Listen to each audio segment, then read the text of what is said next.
The survey ship hung in orbit above the blue and green planet, its sensors scanning every corner of the world below. And High Taxonomist Vrelkith of the Sovereignty watched the data scroll across his crystal display with growing boredom.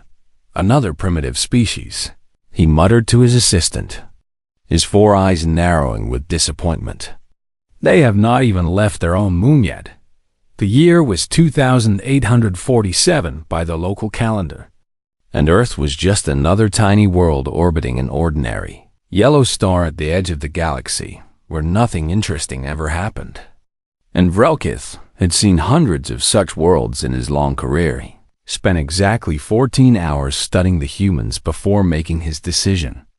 And his report would shape the next 3 centuries of galactic history in ways he could never imagine. Species 7291C, he dictated into his recorder, self-designated name, humans. Classification, pre-ascendant, threat level, negligible. Recommendation, observation only, no contact necessary. The survey ship left Earth's orbit that same day. And Vrelkith never thought about the small blue planet again. Because why would he think about insects when he had stars to study? The Galactic Concord was the greatest alliance of civilizations the universe had ever known, spanning 3 million star systems and containing over 1,000 intelligent species. And its leaders believed they had seen everything the cosmos could offer. The crystalline sovereignty had mastered energy manipulation 10,000 years ago. Their bodies made of living crystal that could reshape matter with a thought. And they considered themselves the eldest children of the stars. The Vreth Collective was a hive mind of billions of connected beings, their thoughts flowing as one across the vast network of their empire. And they had conquered 100 species before joining the Concord as equals. The Eldreth Dominion was ancient beyond measure, their civilization stretching back to a time when most galaxies were still forming. And they moved through the cosmos with the slow patience of immortals who had forgotten how to hurry. These were the powers that ruled the galaxy. And they had decided long ago that younger species needed guidance, which really meant control, which really meant staying in their proper place when humanity finally built ships that could travel faster than light in the year 3156. The Concord received the news with mild interest and nothing more. Another species has achieved basic space travel, announced the herald at the Great Assembly on Nexus Prime. They call themselves humans from a world called Earth.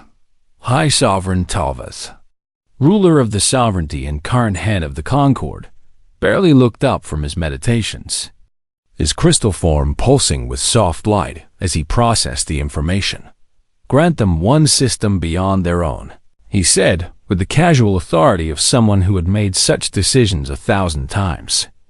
Place the standard restrictions on trade and technology transfer, and send an observer to ensure they do not become troublesome. And just like that, humanity's place in the galaxy was decided by beings who had never met a single human, never walked on Earth's soil, never looked into human eyes and seen what burned there. The Concord welcomed humanity with smiles that did not reach their eyes and handshakes that felt like chains. And the message beneath their kind words was always the same. Know your place. Stay small. Do not dream too big. Ambassador Chen Wei arrived on Nexus Prime 3 years later, representing all of humanity before the assembled powers of the galaxy. And she was determined to secure a better future for her people. She was 57 years old, with gray streaks in her black hair and lines on her face that spoke of hard decisions and harder years. And she had spent her entire life preparing for this moment.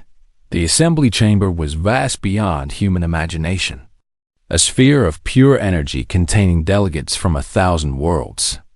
And Chen Wei stood alone at its center, while alien eyes watched her with curiosity and contempt.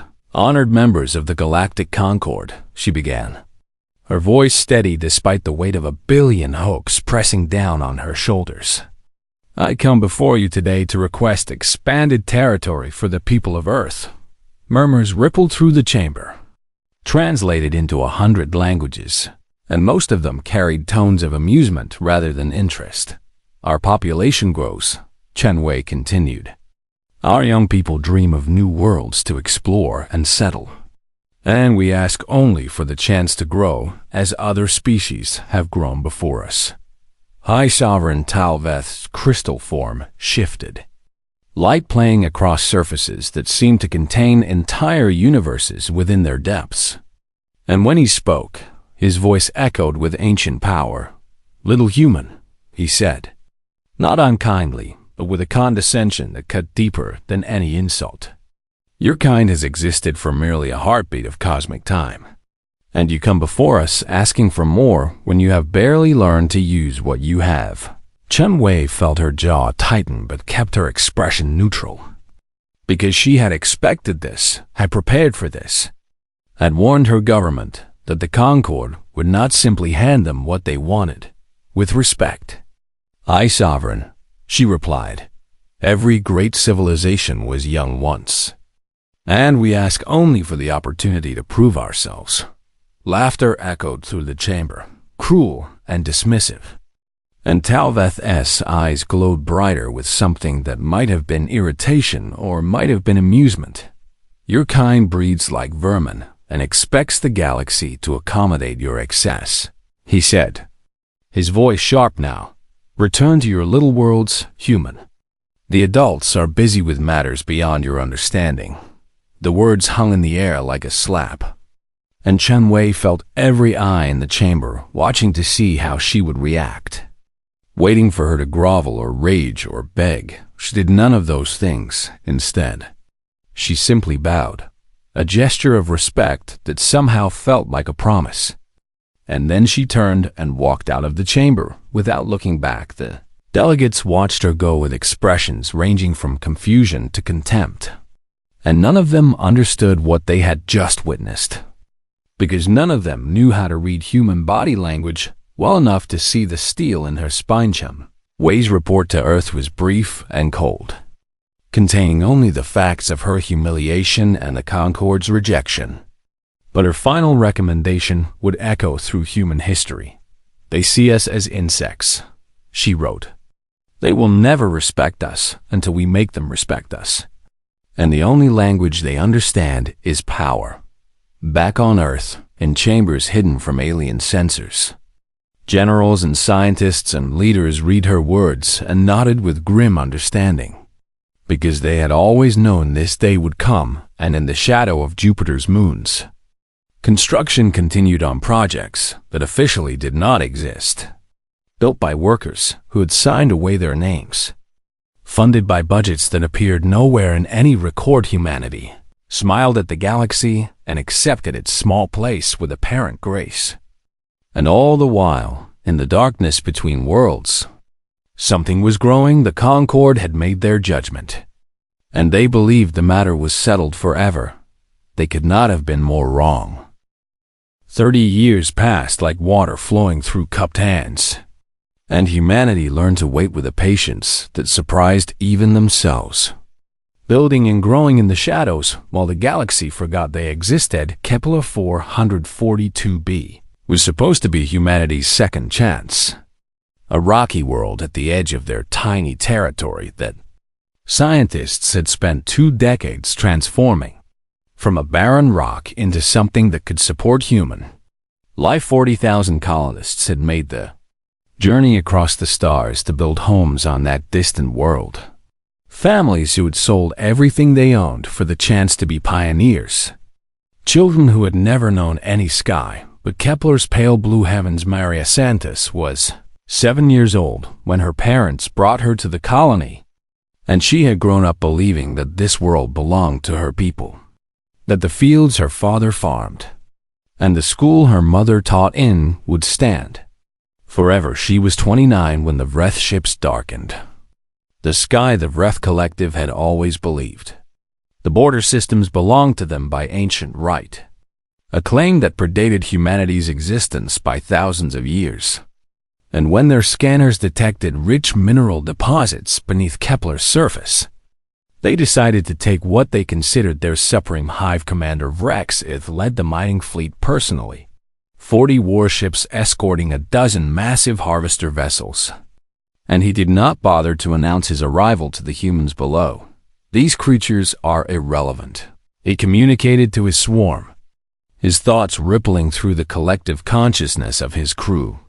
Begin extraction operations immediately. The colonists watched in horror as alien ships descended toward their farms and cities, their desperate calls for help bouncing off communication satellites that suddenly stopped working. Their pleas to the Concord meeting only silenced Governor Thomas Webb tried to negotiate, standing alone on a landing pad as Vreth soldiers surrounded him, their insectoid bodies clicking and buzzing with sounds that his translator could barely process. "This is our home," he said, his voice cracking with fear and determination. "We have lived here for 20 years. We have built lives here. You cannot simply take it from us." Vrexith regarded the small human with something between curiosity and contempt, his compound eyes seeing a creature so fragile that a single swipe of his claws could end its existence. "Your Concord has ruled this territory contested," the hive commander replied, his translated voice flat and emotionless. "You were warned that your claim was not recognized. You chose to remain. That choice has consequences." The evacuation order came 3 days later, broadcast from Vreth ships that hovered over every major settlement, giving the colonists 72 hours to abandon everything they had built. But 72 hours was not enough time to move 40,000 people. And the Vreth were not patient. Maria Santos was working in the hospital when the Vreth security forces arrived at New Helsinki, the largest settlement on Kepler. And she watched through a window as armored soldiers began herding people toward transport ships with weapons drawn. An old man stumbled and fell, and a Vreth soldier raised his weapon. The blast killed him instantly, and the screaming began. What happened next would be called the New Helsinki Incident in official reports, a bureaucratic name for murder, a clean phrase to describe the chaos that erupted when frightened people tried to run. An alien soldiers opened fire. 3,000 colonists died that day, including Maria's father, who had tried to shield a group of children with his own body, including families who had done nothing wrong except dream of a better life among the stars. Maria survived because she hid in a storage closet for 6 hours, listening to screams and weapon fire, her hands pressed over her mouth to keep from crying out, her mind recording every sound so she would never forget. The Concorde's response arrived 2 weeks later, carried by a diplomatic vessel that landed on Kepler's scorched soil and delivered a ruling that made Maria's blood turn to ice. The humans were informed the system was contested. The Concorde declared they chose to remain despite warnings. The collective bears no responsibility for their displacement. No further action will be taken. Displacement. That was the word they used for her father's death. For 3,000 lives ended in blood and fire.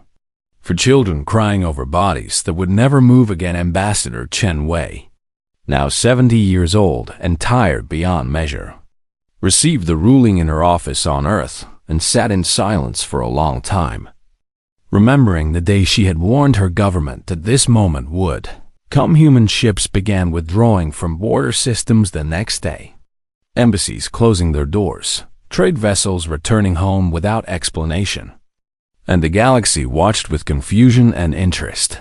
"The humans are retreating," reported Concorde observers, their sensors tracking the sudden movement of ships toward Earth. "It appears they have finally accepted their proper place in the galactic order." High Sovereign Talveth received the news with satisfaction, his crystal form humming with vindicated pride, because he had always known that the small species would eventually learn to submit. They needed to understand consequences. He told his advisors, "Sometimes the youngest children require harsh lessons, but they always learn eventually." But deep in the Sol system, Past the sensor networks the Concorde believed tracked all human activity, something else was happening. Something that had been planned for over a century. Fleet Admiral Yuki Tanaka stood in the command center of a shipyard that did not exist, watching through reinforced windows as construction. Drones swarmed over hulls so massive they blocked out the stars. She was 63 years old, a warrior who had never fought a real battle, a commander who had spent her entire career preparing for a war that might never come. And now the waiting was almost over, Admiral, said her aide, a young officer named James Chun, who happened to be Ambassador Chen Wei's grandson. We have received word from Earth. The Council has authorized Operation Revelation. Tanaka nodded slowly, her eyes never leaving the ships that filled the darkness outside.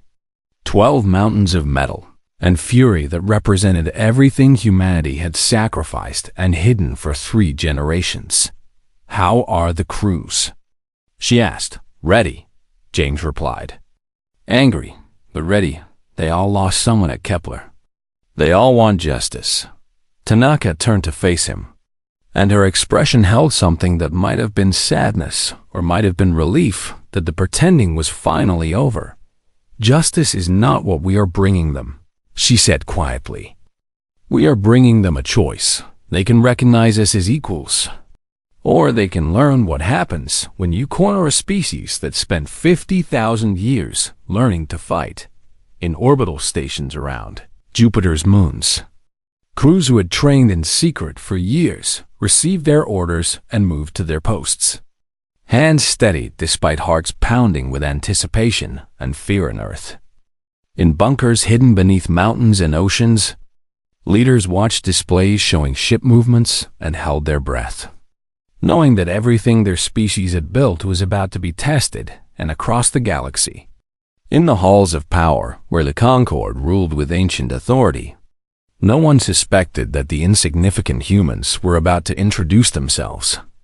Properly, the Vreth had killed 3,000 colonists, and called it displacement. Humanity was about to teach them anew. They were about to teach them respect.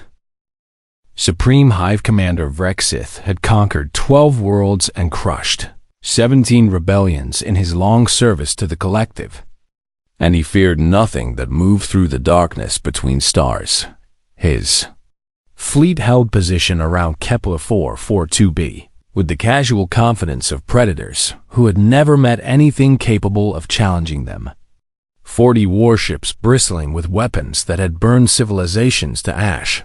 The humans continue their withdrawal, reported his tactical officer. Data streaming through the hive link that connected every Vreth mind in the fleet.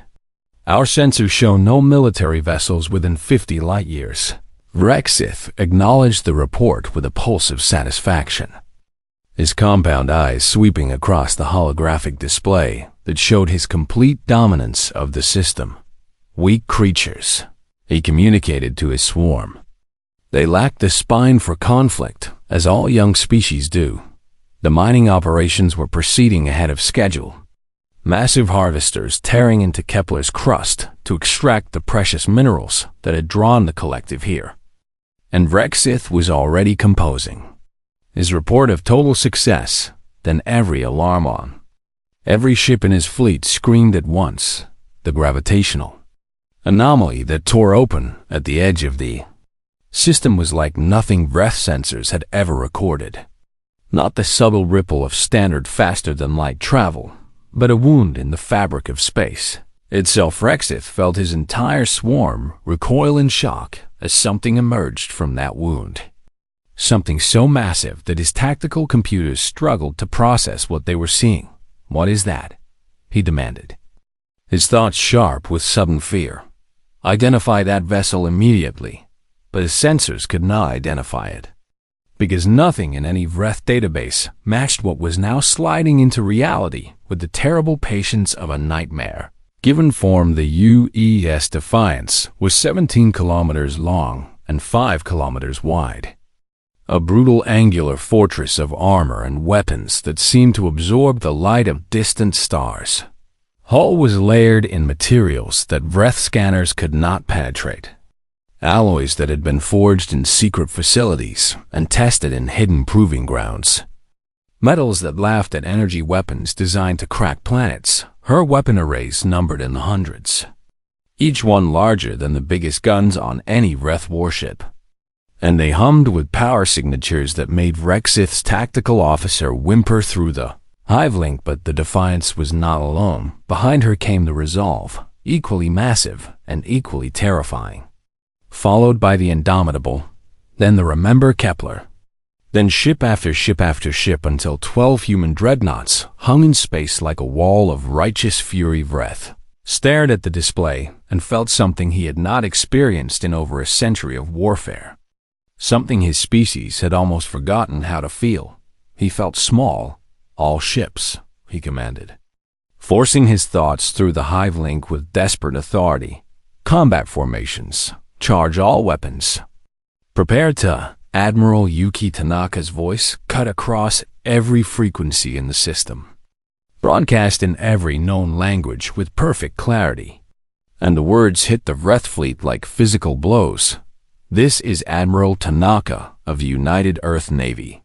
You are occupying sovereign human territory where you murdered our people. You have 30 seconds to begin withdrawal, or we will demonstrate why your ancestors learned to fear the dark. Rexith's tactical computer displayed the odds of victory in the coming engagement and produced numbers so absurd that he dismissed them as malfunction. The human ships were impossibly large, impossibly armed, impossibly present in a system that should have been completely under Vreth control. And nothing in his experience had prepared him for this moment.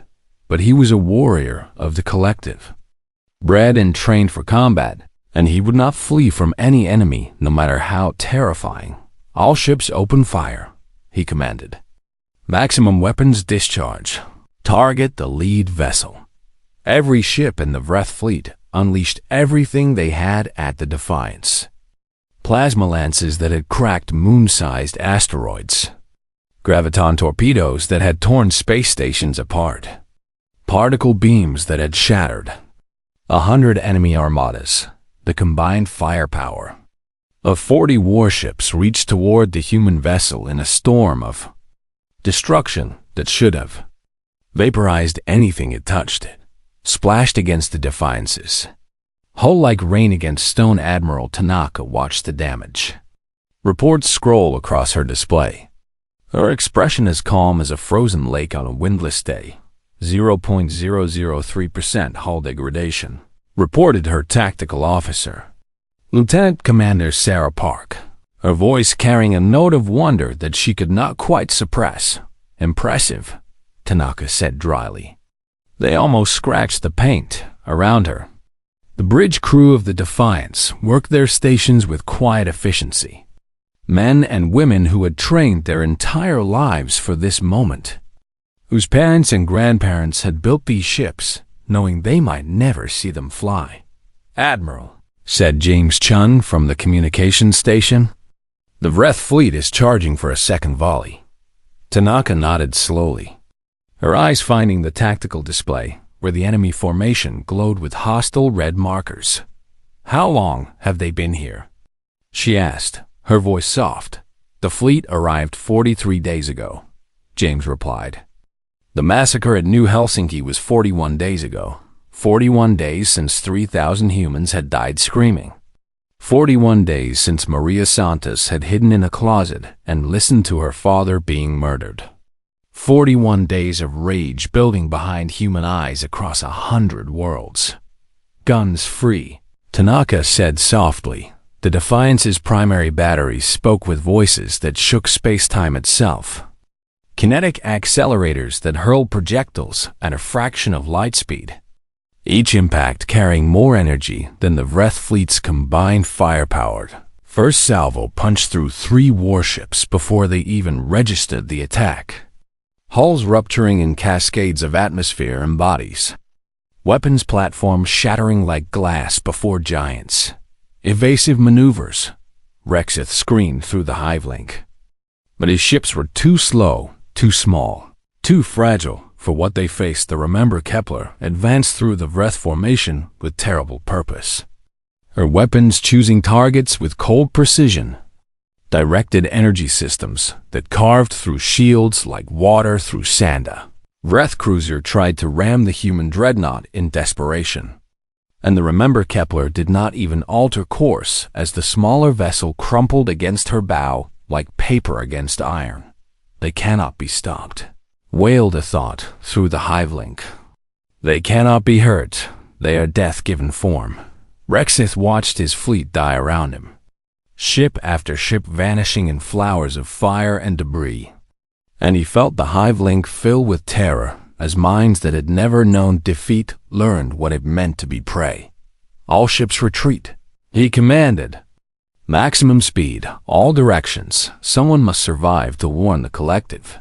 But as his flagship turned to flee, he saw something that stopped his heart's cold with confusion. Human missiles had locked onto the escape pods, launched from destroyed ships, hunting them through space with artificial minds that tracked every movement. And Vrexith braced himself for the genocide he knew was coming, but the missiles did not fire at the last possible moment. They veered away, close enough to shake the pods with their passage, but never touching, never killing, leaving thousands of Vreth survivors floating in the wreckage of their fleet. They are letting us live, Vrexith realized, his thoughts slow with shock. They want witnesses. They want us to remember. They want us to tell others what we saw here. His flagship was the last ship destroyed, targeted by the Defiance herself, and as the human weapons tore through his hull, Vrexith experienced one final thought through the hive link: had called humanity weak, had called them insignificant, had killed their children and expected no response. He had been so terribly wrong across the system. Escape pods drifted through fields of debris that had once been the proudest fleet the collective had ever sent to war. And inside those pods, survivors stared at the human dreadnoughts with new understanding. They had come to take a world from creatures they considered beneath. Contempt. They had learned instead that some insects have stingers, and some stingers contain enough venom to kill empires. The Treaty of Nexus was signed 47 days after humanity's fleet appeared above the galactic capital, and historians would later call it the most one-sided negotiation in recorded history, but not for the reasons anyone expected. Concord had prepared for demands of territory stretching across the galaxy, for requirements of tribute that would drain their economies, for conditions designed to humiliate and diminish them as they had humiliated and diminished humanity. Instead, the humans asked only for what they had always wanted: recognition and respect and room to grow. Nothing more and nothing less. I do not understand, Kethra said to Chen Wei during the final negotiation session, his crystal form dim with confusion. You could have demanded anything. You could have made us your servants. Why do you ask for so little? Chen Wei looked at him with ancient eyes that had seen too much to hold grudges any longer. Because we are not you, she said simply. We did not build those ships to conquer. We built them to ensure we would never be conquered. There is a difference. In the years that followed the treaty, researchers from every Concord species descended on human space, desperate to understand how a primitive civilization had leaped so far beyond their technological capabilities. What they discovered shocked them to their core's. Chief researcher Kelveth of the Sovereignty spent 5 years studying human development, and his final paper would be taught in universities across the galaxy for centuries. They were never primitive, he wrote, his words carrying the weight of horrified revelation. They let us see exactly what they wanted us to see. The humans had been studying alien technology since the first survey ship passed through their system, intercepting signals, analyzing transmissions, stealing data from Concord, networks that had been designed without any consideration for human ingenuity. They had reverse-engineered sovereignty, shield technology, and improved it by a factor of 12. They had taken breath propulsion systems and made them 4 times more efficient. They had studied Eldrath weapons platforms and designed counters that the ancient species had never imagined, but more than just copying and improving. They had done something the elder races had forgotten how to do. They had innovated. Human engineers do not think the way we think, Kelvin explained to a conference of sovereignty scientists. When we develop technology, we build on what we know. We follow logical paths that lead from one discovery to the next. He paused, his crystal form pulsing with something between admiration and fear. Humans do not follow paths. They leap across chasms that we would spend centuries building bridges over.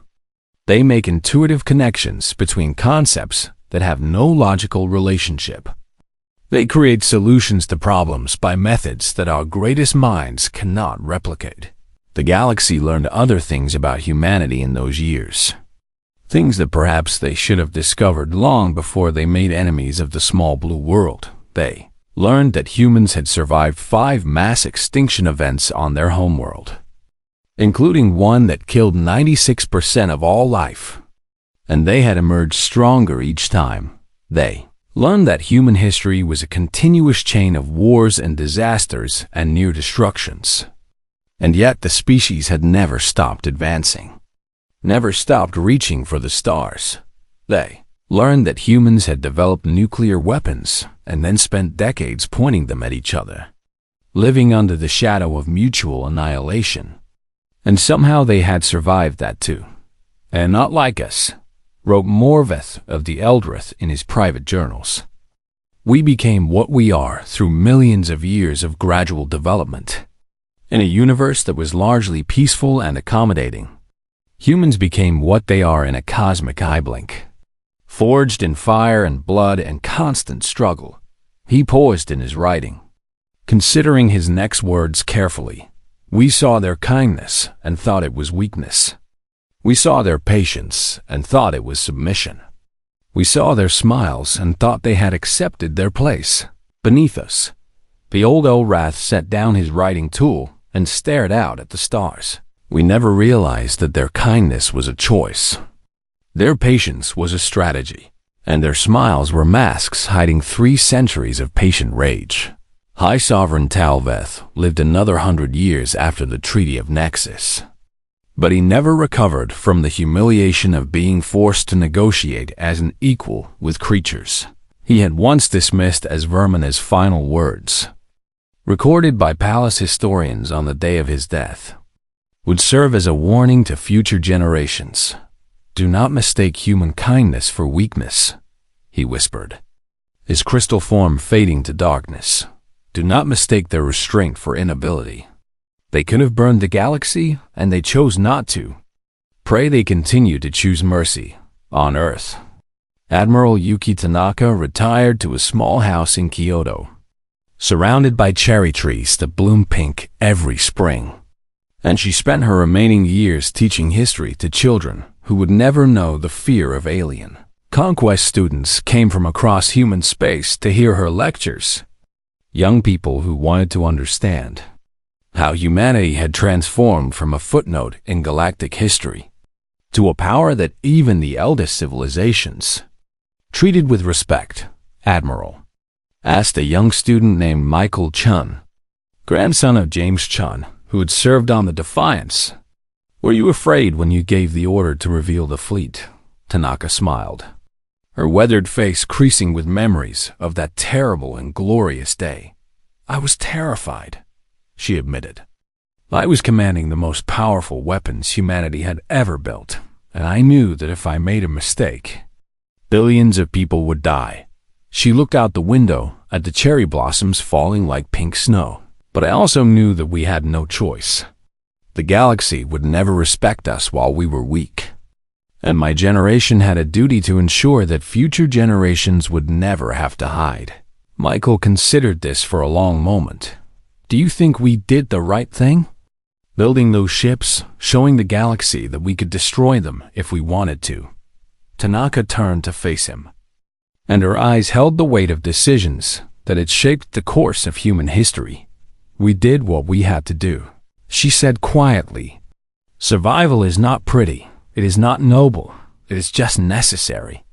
But what matters is what you do with survival once you have it. She reached out and placed a gentle hand on his shoulder. We could have been conquerors. We could have taken revenge for every insult and every death. We could have burned Nexus Prime and forced the Concord to kneel before us. Her grip tightened slightly. Instead, we chose to be something better. We chose to show the galaxy that strength and mercy are not opposites. That power can be used to protect rather than destroy. Michael nodded slowly, understanding dawning in his young eyes. That is why they respect us now. Not just because we could destroy them, but because we chose not to. Tanaka smiled and released his shoulder. Exactly. Anyone can inspire fear, but earning respect requires showing that you have the strength to destroy and the wisdom to build instead. She returned her gaze to the cherry blossoms. We did not save humanity by building battleships. We saved humanity by proving that we deserved to survive, that we had something to offer the galaxy beyond violence and conquest.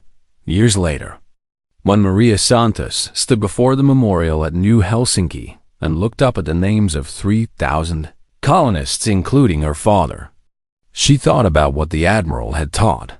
The Vreth had paid reparations for every life lost, had publicly acknowledged their crime, had agreed to protect human colonies rather than threaten them. It was not justice. Not really, because nothing could bring back the dead, but it was something. A recognition that human lives had value, that human suffering mattered. That humanity was not just an inconvenience to be managed, but a people worthy of respect. We made them see us. She whispered to her father's name carved in stone. We made them understand that we matter, across the galaxy, on 10,000 worlds. Species who had once laughed at the insignificant humans now looked up at the stars with new understanding. The universe was vast and ancient and filled with civilizations that had existed for millions of years. But none of them had ever made the mistake of underestimating humanity twice, because somewhere out there, in shipyards hidden among Jupiter's moons, in facilities scattered across 100 worlds, humanity continued to build, not because they wanted war, but because they had learned, long ago, that the price of peace was eternal vigilance and humanity had never been good at forgetting the lessons paid for in blood. The galaxy had made its mistake once, looking at a species of dreamers and builders and survivors, and seeing only weakness. They would not make that mistake again. The news reached Nexus Prime at the speed of light, carried by emergency transmissions from Vreth survivors who could barely form coherent thoughts through their terror-high. Sovereign Talveth received the first reports in his meditation chamber and dismissed them immediately as malfunction or exaggeration, because what they described was simply impossible. 17 kilometers, he said to his advisors, his crystal form flickering with something between amusement and irritation. You expect me to believe the humans built ships 17 kilometers long in secret? Strategic analyst Cathra, a young sovereignty officer who had spent his career studying minor species, shifted uncomfortably before his sovereign. The sensor data from the Vreth escape pods appears genuine. High Sovereign. And the debris field analysis confirms the destruction of the entire collective task force. Then the data has been falsified, Talveth replied. Humans are clever with technology. Perhaps they created an elaborate illusion to frighten the Vreth. But even as he spoke, more reports were arriving from across the galaxy. Observers and traders and diplomats all telling the same impossible story of human dreadnoughts that dwarfed anything the Concord had ever built. The assembly chamber filled with delegates demanding action, their voices a chaos of outrage and confusion and fear. And Talveth took his place at the center of the great sphere with growing unease. The humans have violated galactic law, declared the Vreth representative. his compound eyes still wild with the trauma of hive-linked memories from survivors. They have destroyed a collective fleet without provocation. Without provocation? Ambassador Chen Wei's voice cut through the chaos, and the chamber fell silent as heads turned toward the human delegation. You murdered 3,000 of our people and called it displacement. Chen Wei was 87 years old now, her hair completely white, her body kept alive by medical technology that humanity had hidden from the Concord along with so many other things. She stood alone at her delegation's platform. But she did not look alone. She looked like the point of a spear backed by the weight of worlds. The Concord ruled that the Vreth actions were legal, Talvez said, his tone sharp with authority. Your people were warned about settling in contested territory. Children, Chen Wei replied, her voice cold as the space between stars. You told us that the murder of our children was legal. You told us that we had no right to defend our homes. You told us to accept our place. She paused, and when she continued, her words carried the weight of 3 centuries of patience, finally exhausted. We have decided to decline. The lights in the chamber flickered, and every screen, every holographic display, every communication device activated simultaneously to show Admiral Tanaka's face. Distinguished members of the Galactic Concord, Tanaka began, her expression calm and cold as winter. For 300 years, you have treated humanity as an inconvenience. The tactical displays behind her updated in real time, showing ship movements that made delegates gasp and cry out in alarm.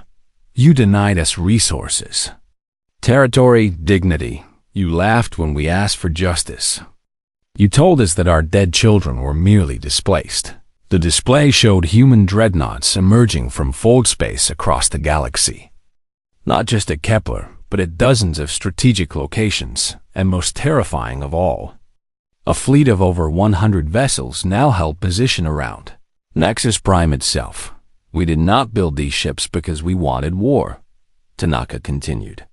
We built them because you taught us that the galaxy only respects strength. Consider this lesson learned. Talvez felt his crystalline heart pulse with fear for the first time in millennia. But he was High Sovereign, ruler of the mightiest civilization in the galaxy, and he would not show weakness before lesser beings. You dare threaten the Concord? He demanded, his form blazing with furious light. We command 3 million systems. We have crushed empires that spanned galaxies. We will destroy you. Tanaka smiled. And it was not a kind expression. High Sovereign, your fastest ships need 3 days to reach this system. Your combined fleet would need 6 months to assemble at full strength. And I have 12 dreadnoughts currently holding position above your homeworld. She paused, letting the words sink in. Your orbital defense platforms are experiencing technical difficulties that we introduced through your communication networks 14 hours ago. Your emergency beacon systems have been redirected to play music from Earth's classical tradition.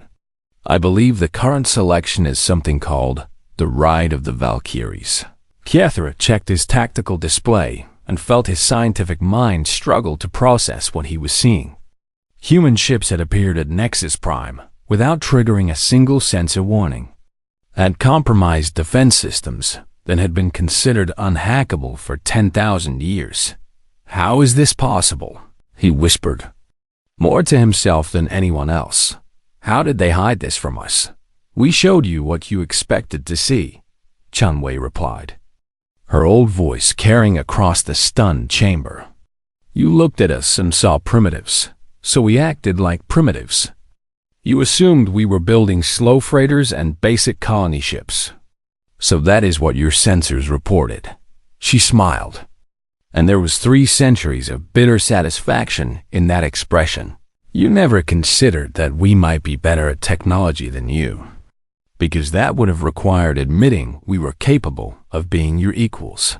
Talvez struggled to regain control of the situation, his mind racing through options and finding none that did not end in catastrophe. What do you want? he finally asked. And it cost him more than he could express to speak those words to a species he had dismissed as insects, the Nakas. Expression did not change, but something in her eyes softened slightly. Something that might have been relief that the bluffing was over. "We want what we have always wanted," she said. "Recognition, territory, respect. We are not here to conquer your worlds or destroy your civilizations. We are here to renegotiate our place in this galaxy." The terms appeared on every display in the chamber. Simple and clear and utterly non-negotiable. Humanity would control all systems within 50 light-years of Sol. The Concord would pay reparations for the Kepler massacre. All restrictions on human trade and technology would be lifted immediately. And most importantly, humanity would be recognized as a full member of the Concord with equal voting rights. "These terms are outrageous," sputtered a delegate from the Eldreth Dominion. "You cannot simply demand equality with civilizations that have existed for millions of years." "I am not demanding," Tanaka replied. "I am offering. The alternative is that we demonstrate exactly what these ships can do when they are not holding back." The chamber fell silent. And in that silence, every delegate understood the truth that they had been avoiding since the first reports arrived. The humans could destroy them. Not in a war of attrition that would cost both sides dearly, but in a matter of days. Their technology was simply too advanced. Their weapons too powerful. Their numbers too great, and yet they were offering Peace Delegate Morvith of the Eldreth, ancient beyond measure and wise enough to recognize a pivotal moment in history, rose slowly from his seat. "What have we awakened?" he said softly, his words carrying across the silent chamber. "What monster have we created through our arrogance?" Chanwei turned to face him, and her expression held something that might have been compassion. "Not a monster," she said. "Just a species that learned long ago that the universe does not care about weakness. We fought our way up from the mud of our homeworld through ice ages and plagues and wars that nearly destroyed us." She paused, looking around the chamber at the assembled powers of the galaxy. "We did not become what we are because we wanted to. We became this because we had to. Because every time we showed mercy to our enemies, they used it against us. Because every time we trusted others to protect us, they failed." Her eyes found Talveth. "But we are not the monsters you would have become if you had built these ships. We are offering you something that no species has ever offered an enemy who threatened our survival." She held out her hands. "Empty and open, we are offering you a second chance.